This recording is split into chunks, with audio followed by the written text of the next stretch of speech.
everybody, and welcome back to Happily Never After. I'm Kate. And I'm Jay. I'm here. We're working on turning the page on spousal loss. I'm gonna recap So, the last.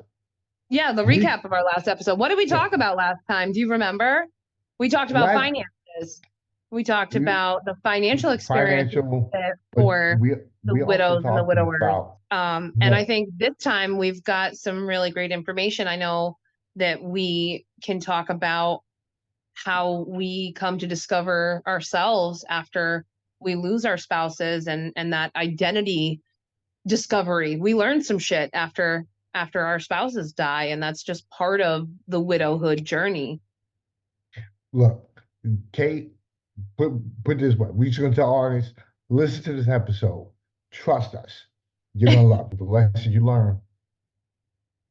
Lessons that we learn from our spouses be- are sometimes bigger than their death. I really learned who I was. Yes. I got married so young, 23. I still was a baby, right? Like, and I never went away to college. Like, I lived at home and went to a community college and worked in the same town I was born in. And if had I not met Craig, I probably would still be living in that same go nowhere town. Like, All right. and Craig pulled me out of poverty, and he pulled me out of my hometown and gave me a little bit of like global exposure, even though it was just Mass to Connecticut, but it was an hour away. It was a completely different, it was a city compared to the town, It's a right? whole new. It's a whole new what? Listen, Like, let me like when explain you went something. away to college, it's completely different when you leave your hometown, right? Yo, I don't care if it's you know what I'm smaller saying? than where you grew up, it's different. And it is a Yo. culture shock and a learning curve. And I had no friends here, and I had to get a job, and I had to, like figure out putting a kid into Right. kindergarten in a new school, a new state. And so, like, he really showed me what was out there, and I grew up because of him. And then in Mhm. his death, I grew up again in a different Yes. way, right? Like those lessons that I learned. And I didn't know that when he died, that that's what it was going to be. Like I started writing my chapter for the Faces of Grief book, and like it's I kind of got a funny all, story for you. oh Go ahead. boy, I'm I've finished. been No, finish. struggling with that. So like, and No, I'm terrible with finish. that stuff. I'm terrible with that stuff because like I know I can write well, but it, I tend to like get stuck on the editing portion. So I'll like write a couple paragraphs, and then I'll be like, wait, I don't like that. And so I'll like go back and I'll rework those Oh, three yep, paragraphs. yep. And then I'm like, you still have like 1,000 words to write, girl. Get with the program. So Well, I'm just still editing that first 1,000 words. And I'm like, okay, but where are we going? I digress. Um, no, it's all. but Let me tell you. I started writing my chapter, Yeah, and as it's coming out organically. One of the things I last remember writing was, I asked myself, what the hell am I supposed to do now after his death?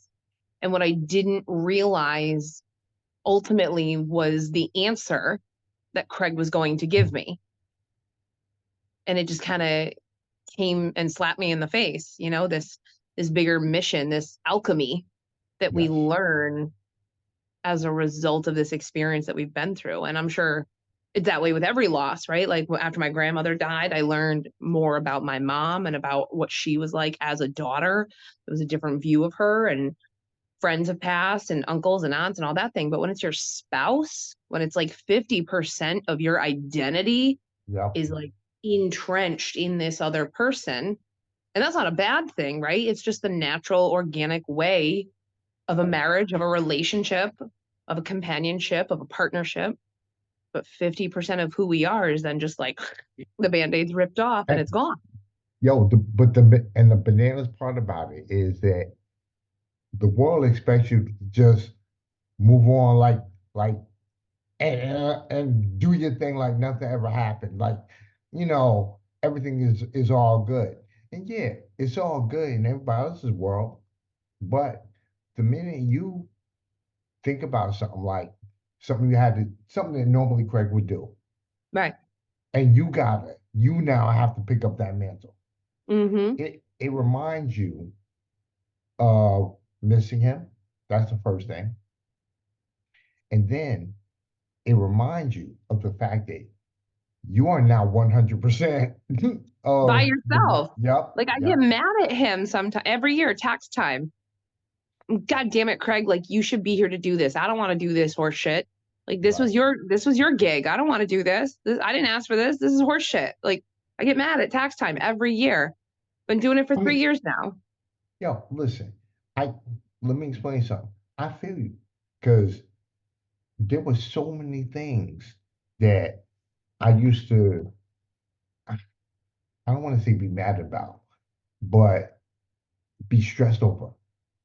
You know Yep. what I'm saying? I mean, I'm a, you know what? Nah, it's mad. I was pissed off, but Yeah, you know, and that's but okay.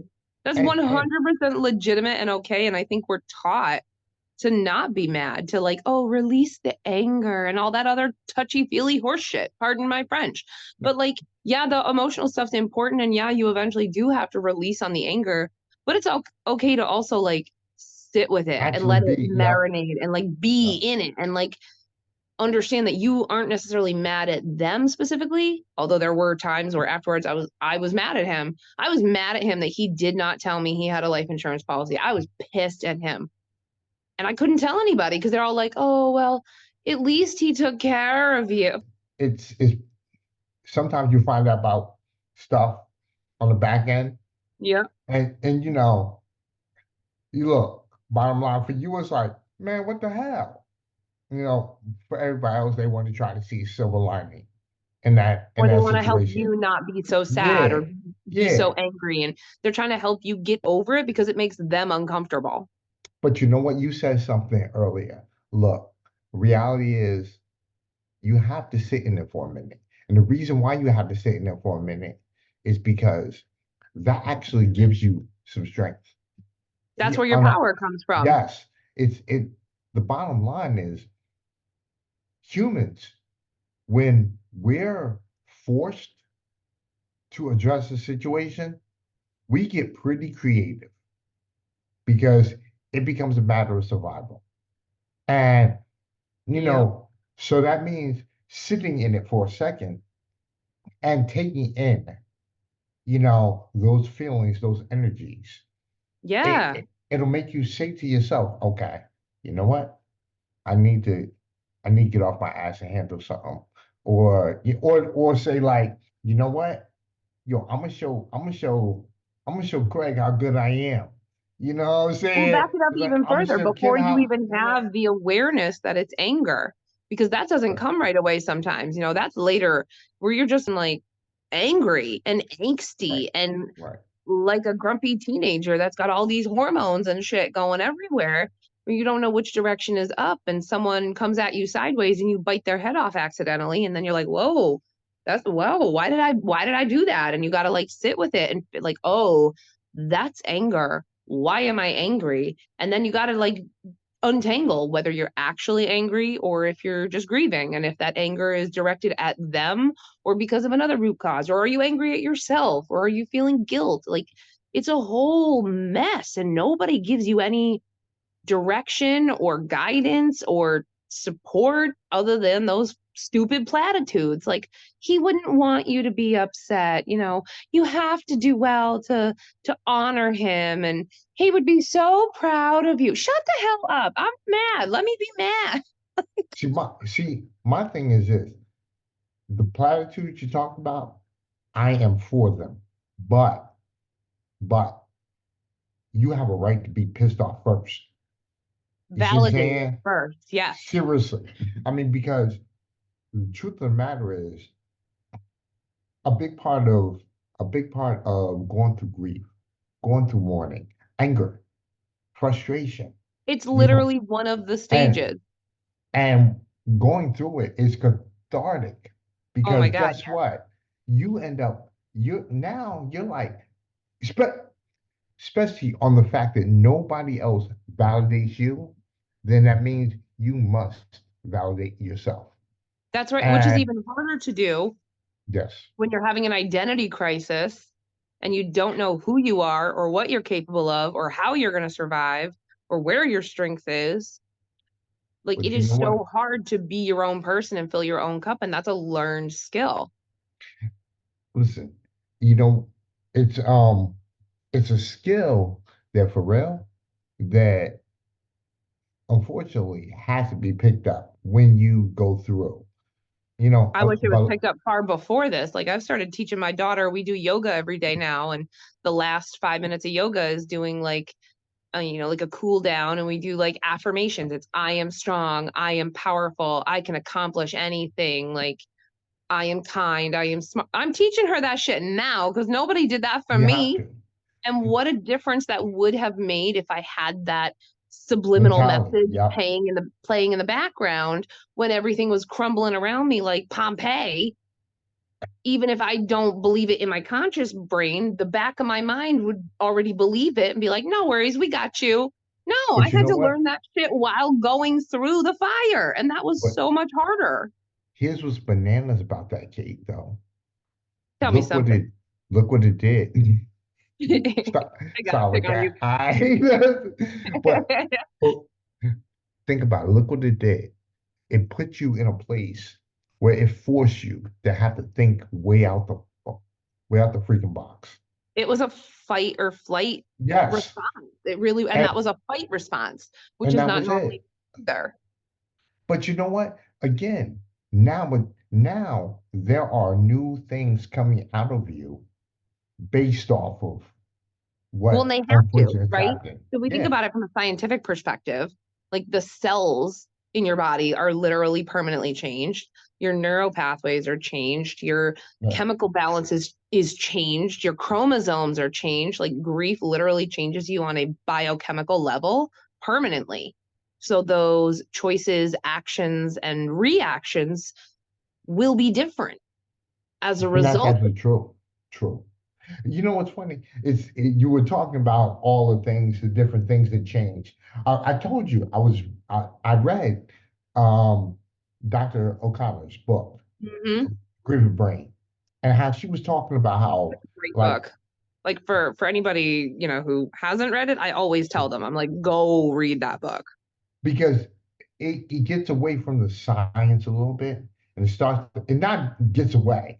I think it It just approaches stays the with the science science, in a but it different right, perspective, where you're right. not just reading a textbook or being Exactly. taught a You're seminar. It you're makes the reading science a right. little bit more layman's terms and palatable. Exactly. Exactly. It's a great book because my whole thing is you're starting to see things in the perspective of what a person would see it. Like she said, she took pictures, fMRI shots of grievers' The brains, brain. Yep. you know. And what's Makes me think of those interesting, old 90s commercials, like this is your brain and this is your brain on drugs bring with out the eggs in drugs, the frying pan. Like this is your you brain, this is know. your brain on grief. Like just let my I mean, daughter it's scribble a crazy. picture. It's crazy. You know, I mean, when you find that, like you said, these shifts, these changes, and look, all this comes from the fact that you originally lost something, whether it's a I person also hate or that word lost. I didn't go, whoops, where's Craig? Where did I put him? I didn't right. lose him. Like, and I think we get stuck on using that word because, again, it's softer for the people Yes. around us. And then it just becomes part of the griever vernacular because there's no other word. But the And I've ugly, been, sad, I use graphic that. truth is that Craig It's died. dead. Yes. He is dead. Like, You know what? dead, dead, dead. I listen. I avoided using that type of terminology for a while. I'm glad you corrected me like that because seriously, I mean, Kate, for me, it's like I wanted to imagine my mind, you know, Kim was Mhm. gone, lost. Not that Kim was dead.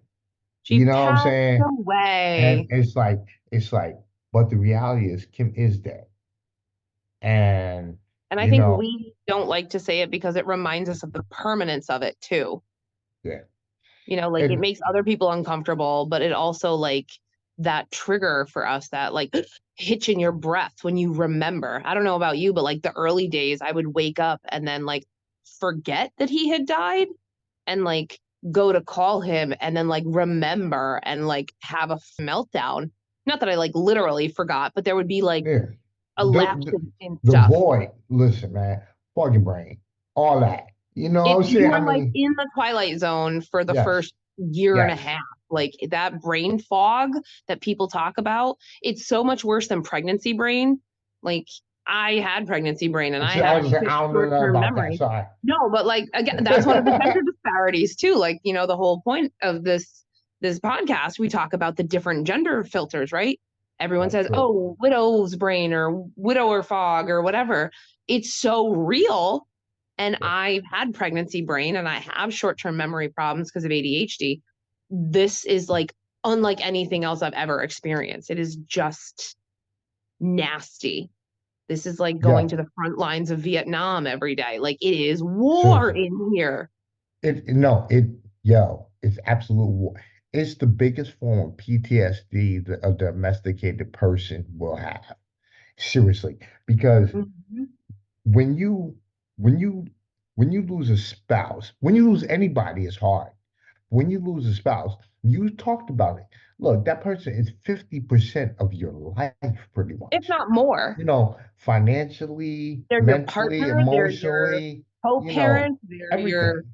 lover, That they're your the person you lean on confidant, with, your friend, right, everything. are all these different hats that they wear. And it's like, when you go through that situation, you lose all those components.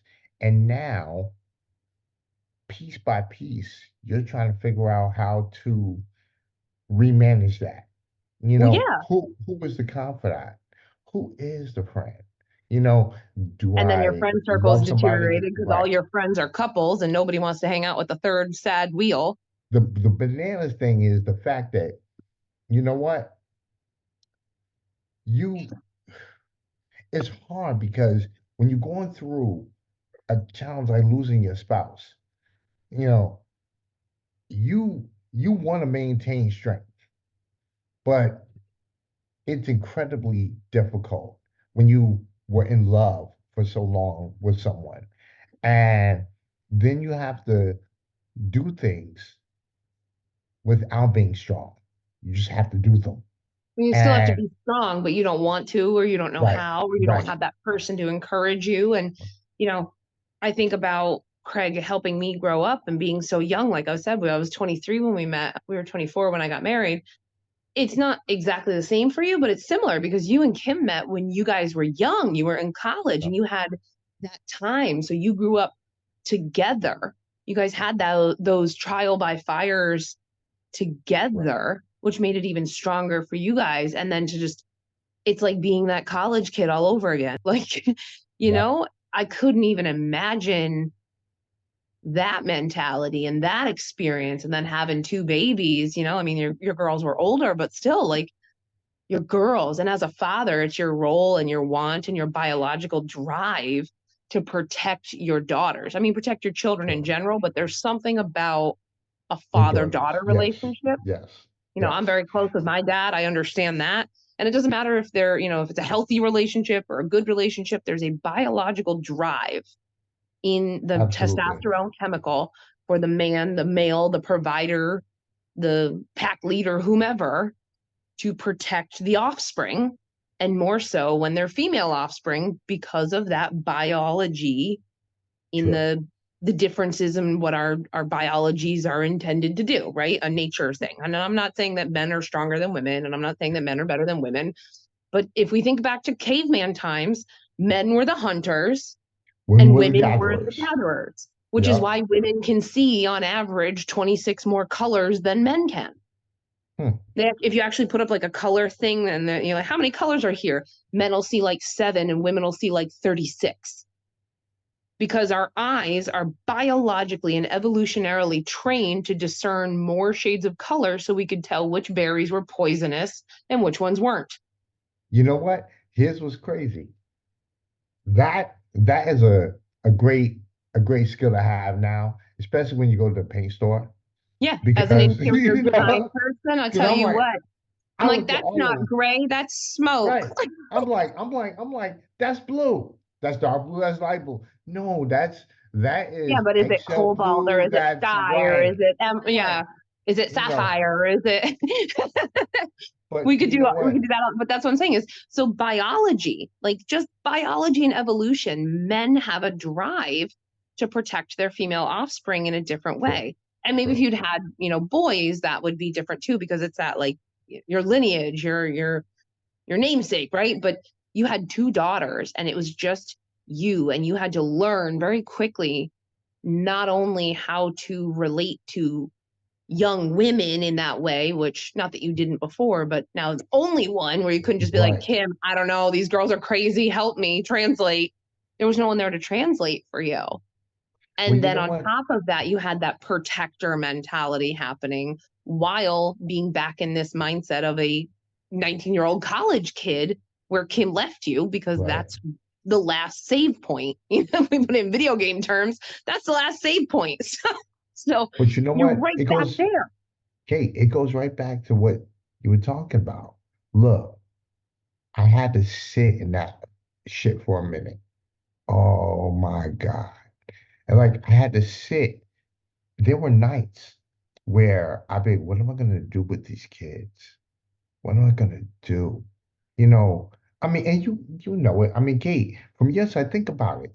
I mean, you are raising a man child. You know what I'm saying? And it's like, he's 15 right now, and Almost 15, but yeah, oh, he's a grown ass man practically, which is terrifying. Come at me at 5 o'clock this morning and his voice is about 6 octaves lower than I'm used to. I'm like, shake the floor at me. I'm like, who the hell do you think you're talking to that low? and you know what? I forget sometimes. The crazy part about it is like Craig would have walked him through that, Hmm. just like Kim would have walked the girls through Oh things. yeah. But I thank God every day that Craig and him already had the birds and bees talk, but there've been some speed bumps where I'm just like, I know this is super icky to talk to your mommy about. However, we need a sidebar conversation. And then I have to go take a hot shower with a Brillo pad afterwards because I'm like, right. I don't want to think about that. Like, I don't want to have that conversation. Yo, Kate, let me explain something to you. Tell me something. I'm gonna tell you something now, because this the one that's going to truly mess you up. Okay. I'm pretty Yeah. sure I'm already messed up. I have more issues than Vogue. Nope, nope. Let me explain something to you. Nope. This one right here, gonna put you on the next level. Okay. See, see, when I found out that the girls were having sex, Oh my God, don't say those words to me. I don't see, want to think about that. now do you understand why I'm saying next level? Yep. Okay. And the bad part about it is this, yo, as a father, you want to make you want everyone in sainthood, period. You Mm-hmm. know what I'm saying? Are now And then none. Yep. and then when you but then you also think about something like I thought about when I was a young kid, I was like, yo, all those girls, they were somebody's father. I mean somebody's daughter, you See, that's know the what I'm real saying? messed up part. That's the real messed up part is Craig and I used to like go to the strip club every now and then because it was just fun to go as a couple. And I would Yeah. always ruin it for him because I would just lean in and be like, I wonder what her daddy thinks of this. And he'd be like, damn, no, I gotta go. Like, which I was even more mean, messed up because of our age difference. right. Yeah, He was like, don't you yeah. dare call me that. Serious. I mean, I'm a hey, you jerk. know what? But you know what? We gotta have that conversation down the line Yeah. because I have got to I've got to understand how a 20-year age difference really worked the way it worked. You You know, know, like it's no, so crazy though. don't. The reason why is because You want to do that one as a whole other conversation, huh? that deserves a whole episode Okay. All right. Put a because pin in it. yeah, Remind because me, my there short are term memory is shit. All those brain chemicals, working it's against all me. good. It's all good. You know You what I'm know it. saying? You know it. But Yeah, I no, I mean, mean, it's crazy to me, like the things that we learn that we need to do, yeah, the things that we learn to do. Like, you know, I think I've said it before. People used to celebrate me when I like scheduled the septic tank to be pumped or mowed the lawn or yeah, Craig rode the riding tractor most of the time, but I'm like, do y'all remember who he was? Like he was not the rough and tumble rolling around in the dirt guy. I'm the one out in the garage laying under the car changing the headlights and he's inside like on the computer like setting up the VPN. Like why are you guys applauding me from the sidelines? Like, good for you. You started the lawn tractor. bitch, I took it up last spring when he You was know what? alive. Again, see, the whole all that, and this is what I seriously what I explain to clients. All what you're saying, and I know you know this, let all that bullshit go. And the reason why is because the truth of the matter is when people come at you in that certain way, you said it. First, they're trying to make themselves feel better. Second, second, they're looking at the fact that you are fulfilling something that they saw as in not able for them to do. You That's a know, good point. Yeah, they're seeing it as like something they would have potentially failed at. yep. I didn't So think about it in now, that way. That's a good point. so now the whole thing is like, you know what? I'm so proud, and you know that I'm so proud of you as a facetious. I'm It's so another one of proud of those you type of platitudes. thing. Like I hate It's that shit. and again, and don't get me wrong. Everybody that gives you a comment, they're not trying. They don't have anything They backhanded. don't That's mean not it what with I'm saying. malice, but I think that's also No, like a scapegoat because at some point there has to be accountability. If we can teach them better, if we can provide them better, then there's no excuse for them to say that bullshit. You know, like when my boss told me, well, when my cat died, well, yeah, your 16-year-old cat who had cancer for 12 years is not the same as my husband, who was right, my children's right. father and pays half the bills. So while it was very sad and tragic you lost your cat, respectfully, But you know what? That's now that's another put a pin in a conversation that's a because regrief, and I hate that shit too. yep, because that one all I'm gonna say on that real quick is that one is someone making a mistake of trying to compare their circumstance to yours. And Yep. that's horrible What they're really because doing is just, I think it's a lack of understanding of what to say, like getting comfortable with the uncomfortable and just allowing. So people try to relate anecdotally, but what ends up happening is it ends up minimizing the experience for the person you're trying to relate to. You know, you know like what? it minimizes it and it takes away from that moment and instead it just needs to be a there is nothing I can say or I have no idea or I have no words or All right. you know all of But you that know type of what? shit. See, people don't do that. Come on, man. We live a look, silence is frustrating to people. Oh, it's So uncomfortable. so People somebody's work to you fill the gotta say silence. something. Yeah, you gotta say something. And you rather say the wrong thing than nothing. And The road to hell is paved with good intentions, I suppose. yeah, but you know what? I mean, I'm gonna tell you something. It's funny. We see here's this is why I love talking to you because we will go 9 ways to Tuesday on the subject. Like our original subject was supposed to be your love story. We haven't told Right. one We iota haven't of told that the one love yet. story really yet. You know what I'm saying? And it's like, but you know what? I like that. See, I here's the like it one too because thing. I think these types of conversations are important and Yep, yep. it'll give more to those conversations when we have them for the listeners because this is the real shit. Like this is the shit we're going through, and this is the stuff that helps us Exactly. process those every days. Because like how many times do we have to reschedule this conversation?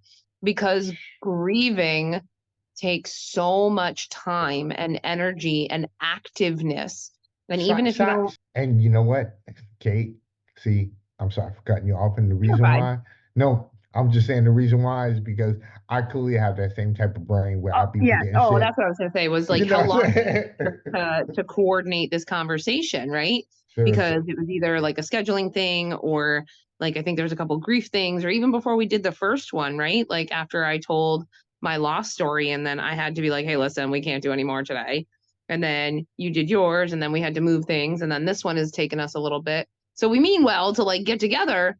But that's the other thing about grief that people don't understand is like the flexibility and agility it takes and there's just such a lack of space and understanding for that in the real world for if you know what I mean, like the humans out there, because I feel like we're Harry Potter at Hogwarts now. It's, We've got all these like magic powers because yo, man. But you know what though, Kate? His was funny. And I want to make sure I say this without sounding real bad. Look, I loved him to death. I really did. Literally. You know, but I also now realize something that in order for me to be able to be the type of person I'm being, Yes. I either would not have ever Exactly what had you're to gonna know say. Kim Yep. or, you know what I'm saying? No, I know And exactly what you're gonna say because I feel the same way, and I feel like such an asshole sometimes for being like, I couldn't be yes, my highest self yes, if he hadn't died.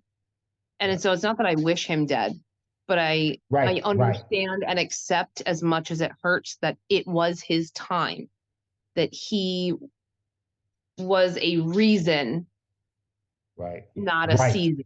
right, Like he right. was the catalyst in The my create, story. yes. I Yes, the mean, look, creator in my story. He was that jump point for me to achieve that higher like, self. I always say that our destiny, our destiny is planned and scheduled. But Mm. fate, see, fate will take a series of twists and turns that will still Hmm. lead you to that same circumstance. Yep.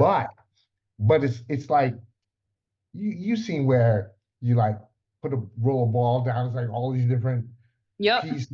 It's that type of thing. Like the And plan, and it's a straight yeah, line. What actually yeah. happened is like, where are you?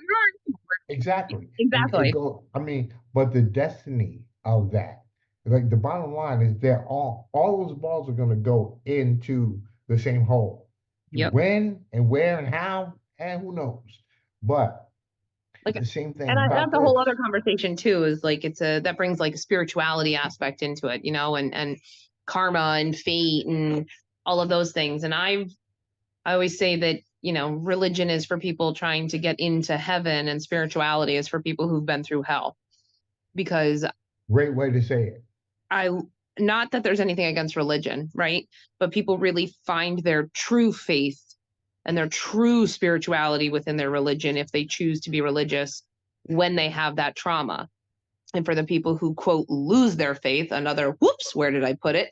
People who lose their faith, it's because they found that it was empty and lacked spirituality. And Yes, so that's kind of what yes. happened for me was I went more into the spiritual realm of understanding the paranormal, and like sacral cranial massages to move cerebral fluid, and hypnotherapies and yoga and chakra balancing. And I leaned all into that because I needed something that helped me tune in to my body in order to process through the grief. And it was so much bigger than me. And I've been doing talk therapy and various therapy modalities since I was a kid. I've been in therapy since I was like 9. So like I am well versed in Exactly. the psychotherapies and all their modalities. But even with therapy and medical intervention and the Western approach to mental health, none of it really alleviated or helped me tap into what I was feeling and have the tools to articulate it and then allow it to move through my body. Because you can want it to move all day long, but if there is a boulder in the way, guess what? The water ain't going anywhere. So when But you here's what's learn for the water to move through the cracks in the rock, you unlock the power of the current and you let the grief move through you. and you know what, Kate? Yo, what's interesting about it is that that blockage comes from our perspective of seeing the circumstance. Say, for instance, we lost that love of our life type of thing. Mm-hmm. Perspective can make it so that the waterways they won't give you any water at all.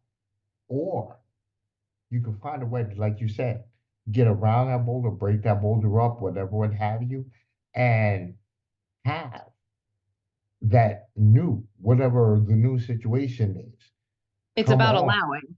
You know, If you you try to swim up current, you're not going to get as far right. as if you flow with the current.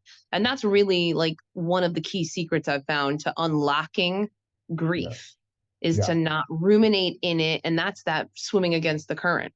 And we don't choose to necessarily stay sad, but we also don't actively choose to be happy until it's a choice. And that's And the that, difference. and that's the thing about, and on top of that too, it's like the world wants us to be reminded of how challenging a circumstance is. And then we don't want to believe that we're allowed to have happiness. Well, because then when we We, have happiness, we feel guilty because everyone tells us we're supposed to be sad. That's the other thing. And I don't know how it is for the male perspective, but like people were real confused when I was laughing and telling jokes and, experiencing joy and choosing to go do things. And, I was posting a whole series of like last year where I just started doing things on my bucket list. People are like, bucket list, isn't that because you're like when you die? And I'm like, well, no, I just realized I have nothing left to lose. So why not do some of my bucket list right, stuff? right. And they were like, well, that's a little morbid, don't you think? And I was like, no. And then they get all confused and twisted and like, well, why are you, I don't know, like it just doesn't feel appropriate. And I'm just like, what doesn't feel appropriate? That I'm not like crying on Father's Day because he's dead? Like, it's But you know sad and what? I'm sad for my kids, but like at the same token, my dad's still alive. So I'm not sad on Father's Day. Like my kids do stuff and like they're not sad, so why should I have to be sad? There's a forced grief on us Yes, yes. on certain times and days. And in the reverse, there's a force like, like we're not supposed to be sad all the time. It's a double-edged sword. Like we're supposed to be sad but also not too That's sad and not sad all the time. But we're supposed to be functional and take care of the kids, but also if we're functioning too well, there's something wrong with us. Wait, check it out. Here's what the situation is. We are supposed to be upset enough for someone to rescue us, but we're not supposed to be so upset to not be rescued. Yes, but also we're supposed to be upset enough where we need help, but not so upset that like we can't survive without the help because nobody's going to come help you. And they You expect you to ask for it when you don't have the, right. again, scientific bandwidth to do so, when you don't have So the capacity. And people are like, oh, you should have called or let me know if you need anything. And it's like, listen, how about because they you pick up are the phone and check in? no, Kate, everybody wants to do this. They want to make you responsible for why they didn't perform. Mm-hmm. It's You not on see, them. Yeah, it's right, passing it's the not buck. on them. I mean, so look, I it, literally had a friend say to me, well, it's a two-way street. You could have called me. I'm oh, like, I've heard that before. I've heard that I'm like, before. but like he died like a month ago. I'm supposed to call But you know you what? and say happy birthday. I'm sorry. But here's what's crazy. The truth of the matter is that is what people expect. They Yeah. expect for and it's not unfair. Think about it. No, I mean, How that many times did expectation you comes from like yo years and years and years of and and imposed. and let's be honest. I know I thought about the shit. If somebody couldn't make something that I needed to have done or happen, you know, I'm not thinking that maybe they had some real deal life circumstances to deal with. No, we got I'm angry. Did thinking, you get angry? Because I right, got fucking angry when right, people didn't show up after they right. say, well, if you need something, call me. You So that's know, something I talk to my clients about is like, don't expect help, yep, yep. but be And grateful when you get it. when it comes, right, Be don't, humble and be grateful when you get it, yep, but do not expect it, even if people yep. tell you they're going to be there, because nobody is going to save you. And everyone's like, Have a oh, lateral well, plan. nope, That's right. I Have am a no plan. princess. I do not need saving. Right, I am a right. goddamn queen. Let me fix my crown. Like, Seriously. And it's like, yo, that's, look, yep. same thing. Look, I talk to, I actually have a client who's kind of going through a circumstance. Mm, And, you know, and I talk to him about these things because again, he knows my story. hmm So, we're talking about, he's like, how did you get through this? How do you, I said, listen, man, I had to be very clear is that I had to become a totally different person for me to Almost be like a able to superhero survive. persona. Yep. In Like order you got for to pull me the to Clark survive in Kent this Superman world, thing. yeah. I mean, because the world has changed. Your world may not have, mine has. So And how I now, understand it and how I right, navigate it and everything right. else has changed. Yep. And it's like, if you don't, excuse me, if you don't make the choice, you said it earlier, if you don't make that choice to change, then you're going to just be subject to what the world expects of you in the way of this grief, in the way of these challenges. Look, we know the traditional mode of thinking is no, throw on your black, get ready to go, Yep. walk around the coffin and go to the gravesite, if you're Christian Yep. or whatever, what have you. And whatever your religion is, your death tradition, there are people that are really on that type of thing. Mm-hmm. And the whole thing is understand that that part of it is one part of it. Mm-hmm.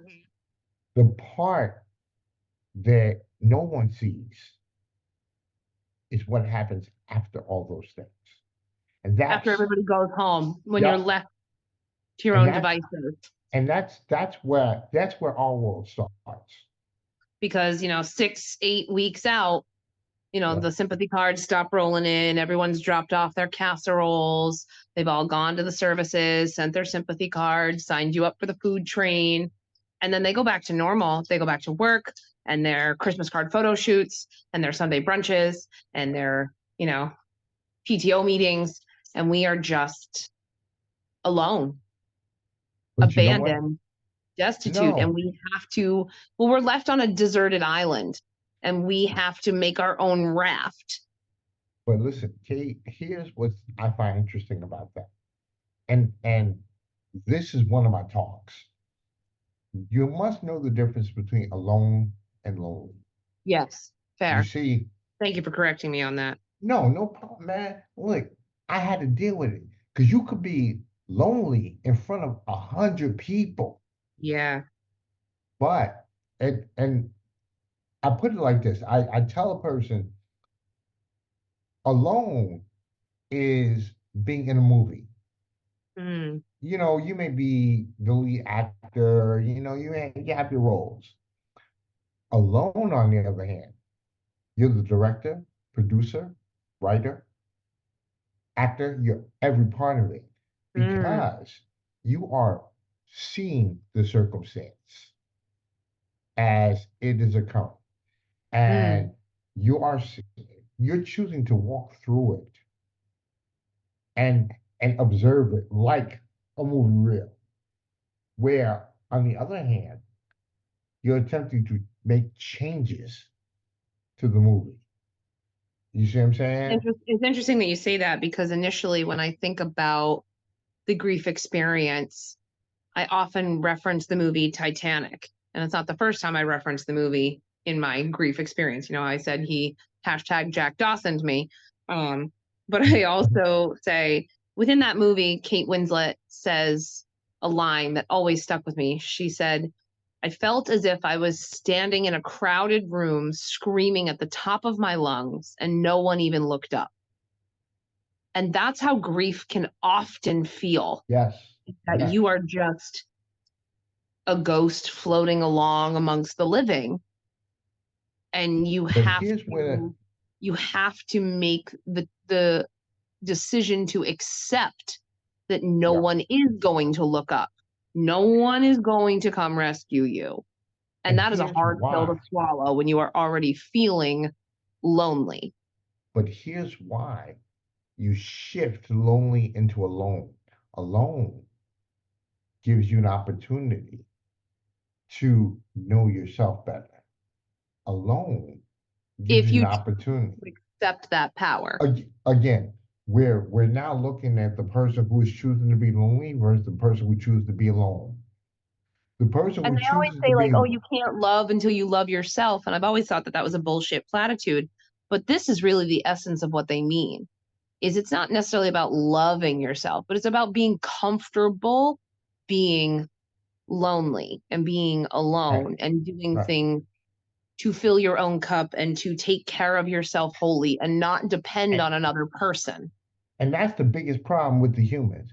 Look, we want to be around everybody. You look, man, we want to be seen. Biologically are driven on social contracts. But you know what? The learning to be alone. See, what that does is that gives you that additional strength, like I talked Mhm. about. Um, Because now it doesn't you matter if people talk at you sideways. You know you can fill no, your own cup. no. And When on top when of you get that, back out there and start dating, it don't matter if they're an asshole because it's like I don't need you anyway. I'm choosing you, and if you right, can't right. step up to the plate, then don't let the door hit Time to you. You go. know, You you know, don't settle for shit, and that's the whole see, that's what that's what this teaches you. Let me explain something. I and mean, it takes a like strength that we don't know we have until we have to have it. it kills me when I be listening to cats and be like, man, I've been married 3 times. I was like, damn, the first two didn't work. You know what I'm saying? I mean, Well, like, Craig's uncle did say to him at both his first wedding and at our wedding, you cannot have a successful second marriage until you have a terrible first one. yes, Now, mind you, yes. Craig's first marriage was that woman was abhorrent. And he said it to his face next to her at his first wedding. And then in the receiving line at our wedding, he said it again. And Craig was like, well, Uncle Rick, you weren't wrong. Hey, I mean, Shout out to Uncle Rick. but you know what? Let me tell you, that's real. See, you have to That doesn't go through the necessarily mean like heartbreak. everyone's first marriage is bad, but it could mean that there was Yeah. something traumatic that happened and you don't No, have the you opportunity to have learn. that good the second time until You you embrace the learn. bad that was the Yeah, first time. you learn the second time around. Listen, like I Yep. said, I look, Kim loved my life. Like I told you, towards the end of our relationship, things were pretty rocky. And, Mhm. but the one thing that our relationship taught me was that, you know what, when I find the woman again that I'm in love with, whatever, look, I'm not going to go back to the ways that things were with me and Kim. I learned from that. You know what I'm saying? Yeah. I I learned, and it was just like, like I said, I mean, the one thing I had the blessing of, and I had the blessing was that even though we were in a hard place, it unfortunately when she passed, you know, things between her and I, before she passed, things between her and I, we were learning to try to develop a heel. You Hmm. know what I'm saying? Even though she couldn't talk, the fact that, Yep. again, like I said before, the fact that she, on her deathbed, told me she was sorry. I Like I know. said, I mean, and you in Still a gives me full goosebumps to coma, think about. and I'm like, so it allows you to think about some things, allows you to say to yourself, you know what? I'm, I will be blessed if I have this type of circumstance again, or it doesn't have to be Yeah. similar, but It's apples if to oranges, right, like if I have a if you love ever be experience, that's right. it. And it's like if I have a love experience again, I know that I'm going to. There are things I'm going to use from my Oh, last relationship, and there absolutely. are things that I'm definitely not going to use from our last relationship. Like, well, that You didn't know, work. Not gonna do that again. right, Yep. I know right. that.